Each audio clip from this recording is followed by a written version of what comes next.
Sois une femme autonome. Fais tout pour être autonome au niveau de l'affection. C'est-à-dire que déjà, donne-toi de l'amour. Dis-toi que tu es belle. Sois ton premier coach. Toi, sois ta meilleure amie, ton premier soutien.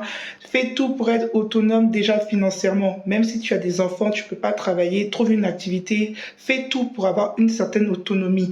Quand on est autonome, ça donne un certain respect à la personne qui est en face de nous. C'est-à-dire que quand tu sais que tu peux toi-même te dire que tu es belle, tu peux toi-même te valoriser, tu peux toi-même te donner de la valeur, tu seras moins dépendant d'une personne. Ce qui fait que quand il va rentrer dans ta vie, tu ne seras pas waouh, si la personne te dit que tu es belle, tu ne seras pas ébloui parce que toi-même tu es autonome dans cette affection. Donc chaque jour, il faut te célébrer, il faut te dire que tu as des belles choses, que tu as des belles qualités. C'est très important.